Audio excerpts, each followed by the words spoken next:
Hey, what is up, everybody? Eberts42 here with Freya. We are bringing you some more Madden 17 coin making tips. We're here with week 4 quick flip tips for you guys. Apologies I didn't get a video out last week. Wasn't a lot going on. Just kind of keep using my same things that I've been beating you guys over and over with. If I don't put videos out for that week, you should know. Go look at bundle toppers.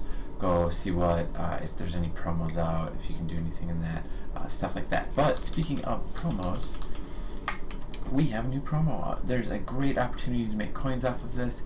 See, I'm up almost at 800k, actually a little over 800k when all my items are sold right now, but flipping a bunch of stuff right now. Just this color rush stuff. So gotta do 32 sets to get the Ezekiel, but it's a pretty sweet card, I'll probably end up doing some of these towards the end of the week when I think prices are gonna be cheapest on them. Right now I'm just selling everything I can get out of here. So if you guys go and look at one of these sets, you'll notice it requires some players, gold, silver, bronze.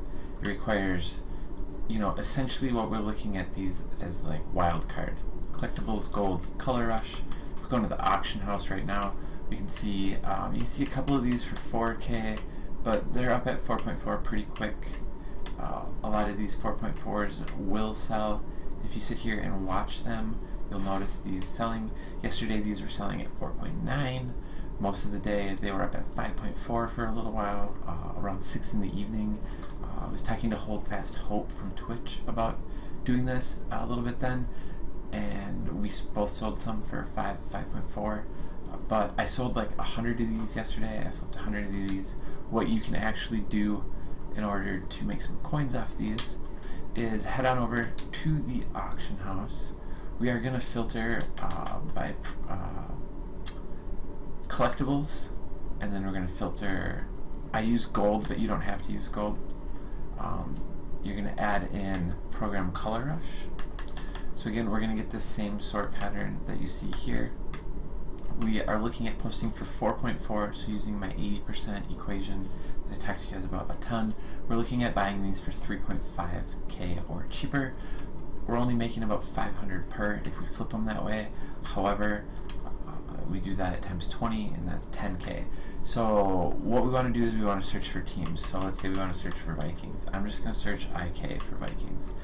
3.7, not really where I want to be. We can search EA. We get Eagles, Bears, Seahawks. They all come up during that search.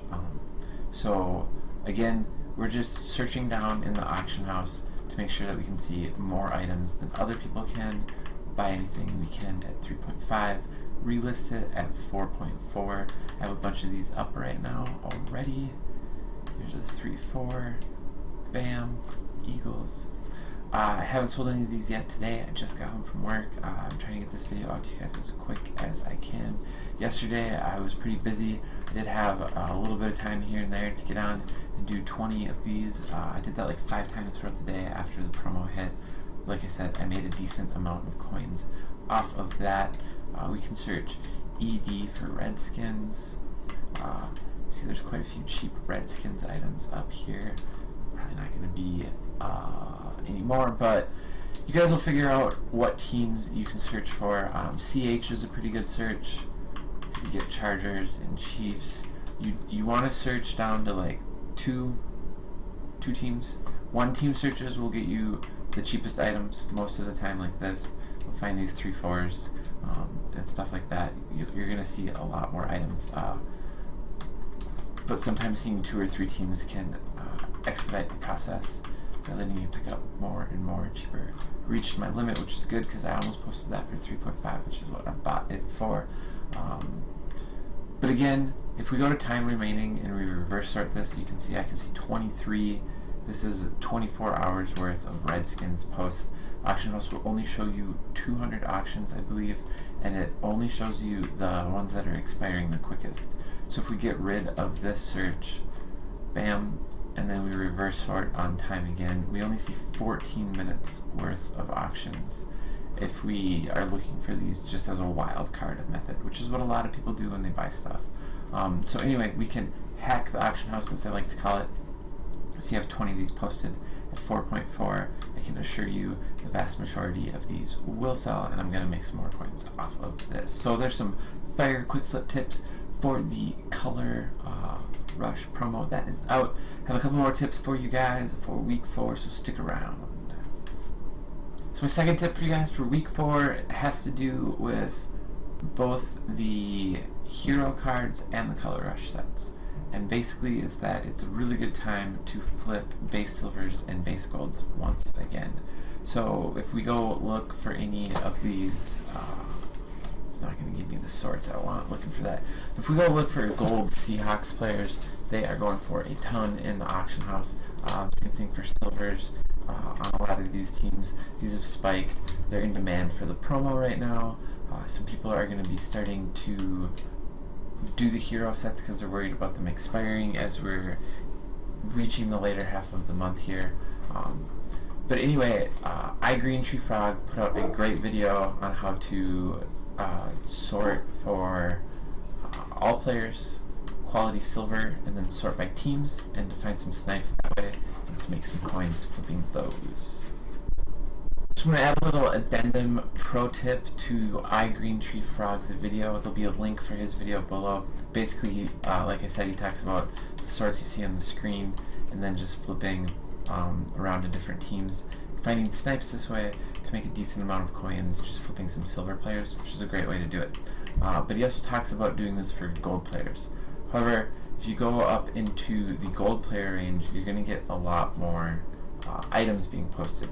So again, if we go to time remaining, we do a reverse sort on this, we're only seeing about an hour worth of auctions. But if we switch this from all players to all offense, we can see that number goes up to 6 hours. So that's pretty good. We're going to see a lot more auctions. But again, you know, unfortunately, there's not a way to sort by O-line or anything like that. If we sort by quarterback, you see we get 22 hours. So you can see a lot more items on the auction house the more you filter down and start looking for searches for snipes. So you know, this is why I recommend finding corners of the market that you want to do your sniping in. Like maybe you just do quarterbacks, and then you sort by team, and you know what the snipe prices are on these quarterbacks. Maybe you do cornerbacks, maybe you do right guards, maybe you do, I don't know, dudes that have EA in their name on different teams. There's a lot of different ways that you can do this, that you can get creative with your filters in order to hop around and check a lot of different items in this gold range and get a big sort on the auction house that a lot of other people are not getting. There we go. Guys, I know you've heard this a ton, and I hate to beat a dead horse, but you gotta get in and play some of these solos. So the limited time solos, we have Team of the Week solos. These started last week. Hopefully you guys got in and played those, because if you do a bunch of these, you're going to get a bunch of collectibles, and you're going to get a Team of the Year item. Now it just says item this time, so I'm really hoping we all get a Team of the Year player, not just some crappy Team of the Year item for grinding out a solo every single week. I'm hoping they're not non-auction trade. I'm hoping they're fine. Hoping these are the first set of solos that we have that are really good to farm in Madden, but we won't be able to find out till the end. But those are great, as well as doing these Color Rush solos, because like I said, those items are going, these color collectibles are going for like almost 5K. So if you can get in here and you can pick up like 5 or 6 of those now, that's like 30K you can get from doing that, plus the coins you get from doing it are not too bad at all. It saves on your contracts as opposed to playing through a lot of these other long grindy solos. But speaking of Team of the Week, next tip for you guys, I needed to highlight this, and I'm not 100% sure how this works. We're going to need some more investigations from you guys. If you can let me know in the comments down below how this is working out for you. But I heard during preseason that we had these exchange sets. You could do Team of the Week player exchange. You could pick up some of the cheap guys from the preseason and put a gold badge in here, and you were essentially searching for Derrick Henrys because they were going for 20K. So I know you're going to get a gold Team of the Week player. So it doesn't say it's going to be from this week. I'm not sure if you can just get any Team of the Week player out of this set. That's how it reads to me. And then we need to go look at what all the gold players are going for, and whether it's worth putting 5K of a badge into gambling on that. Now, I believe it was Prisma Snipes did the set a bunch during preseason, and he was hitting Henrys on the first time, like almost every time. He had to do a couple twice, and then he had to do one like 6 times to get a Henry. So it kind of averaged out for him. I'd say if you do this and you hit big early, you should quit while you're ahead and not continue to do it. If you get behind, it might be better to cut your losses. It's not something I'm going to be gambling on, but I did want to pass this tip on to you guys that, you know, if you're going to do large quick sells, you almost have better odds doing this at hitting Henry or some other items. Make sure you go to Mutthead and look for all the gold Team of the Week players and see what your odds are of hitting someone that's worth spending a gold badge on. Similarly, there's this exchange, which requires wild card, okay, Game of the Week collectibles, and silver badges.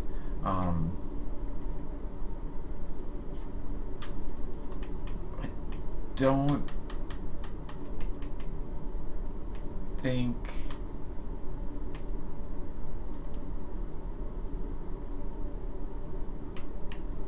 so this is any game of the week collectible to get a different one. Some of these go for a lot, some of them don't go for very much, so that's one where you're going to want to go look at the sets in here. It's not this set, it's the upgrade, I believe. Bam. And you're going to want to see how much these are going for. Because, yeah, like this, sometimes, you know, they're going for like 12. Some other ones are going for 4. Silver badges are really cheap. These ones are going for 8. So, if you go in and you check out all the prices on these and it looks like it's favorable, it looks like there's a specific one of these that you can get for significantly cheaper, you know, because you could end up pulling one of these out of that exchange and making some pretty good coins out of that. Though the longer we go into the MUT season, the harder it's going to be to do this, because the more possibilities there are going to be for you to get back. I do believe that these are, the way they're worded, it's not going to be from the current week. It's just any Team of the Week player and any Game of the Week collectible.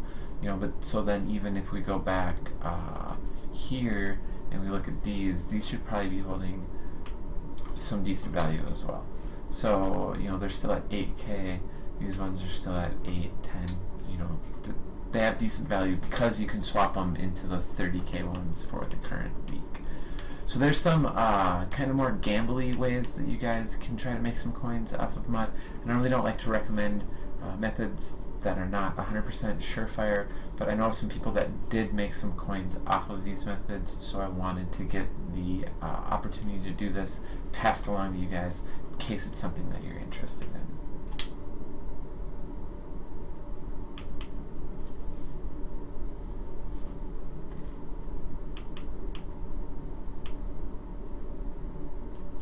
Speaking of collectibles, my last tip for you guys for week 4 Eberts quick flip tips has to do with collectibles from the Legends and the Flashbacks program. So we just got done with some Legends bundles. Legend bundles are a great time to get in and bid or snipe these collectibles for the Legend sets. I found some decent success bidding on some of these over the weekend. Again, I don't have a ton of time to play this year, so I didn't do a whole lot of this, but I did some on Emmett. I saw a lot of these Emmett Smith ones go for cheap, so apparently I won one, or still have one, that I need to sell, and the color rush must have started, so don't mind holding on while the prices level back up after those packs went away. But you can get in here, you can see the buy nows on these are like 6, but the prices on a lot of these are really cheap. During the weekend when the packs were out, I was able to bid on quite a few of these and then go over into my bids and just keep bidding on them that way while I was watching some Netflix and hanging out with my baby and stuff like that. So there's really good opportunities to make coins doing that. Similarly, we've been getting flashback packs every other Thursday. We've been getting these Legends packs every other weekend. So I'm going to talk about that a little bit in my investment binder video this week, which I am going to get out around the middle of the week. So keep your eyes out for that, because I have some really good stuff around the Milestone cards, around the hero cards, and around the stuff that I'm talking about right now that you can flip as well. But anyway, if you get on Thursdays when these packs are out, a lot of people are doing the solos, and they're looking to complete these sets, and we got new guys coming out all the time. So these are a little more like the Legends collectibles were last year. Make sure you know your prices on these before you go and buy a bunch, because like these ones look like snipes. Like you could go buy this one and relist them for 20, but unless you see these sell for what they're posted for, you know, anyone can post them for anything. Mudhead doesn't have these listed yet, so if these are something that you want to make coins off of, there's something that you need to pay attention to and kind of learn the market on. It's a good idea to know what the flashback cards are going for, and as an average rule of thumb, all of these collectibles should equal in value what the card's going for. So if you're looking through these and you're seeing what you think they go for is twice as much as the player, then something's wrong. One of the collectibles doesn't go for 50k, they don't, you know, probably goes for 20k, or even this one that's listed for 20 might only sell for 10, but people just have them over posted at the current time. So there you guys go. That's Eberts quick flip tips for week 4 of Madden 17. Hope you guys can make some coins off of this Color Rush promo. It's another great opportunity to do some flipping and hack that auction house. Again, check out the link in the description for more explicit, detailed descriptions on all of the different flipping techniques that I have available for you guys that I talked about. Make sure you check out my Eberts investment binder as well as my other Madden 17 coin making tip videos. Check me out on Twitter at Ebert_42, and come check me out on Twitch, twitch.tv/Ebert42. As always, guys, appreciate all the support, big hearts, and we will catch you guys next time.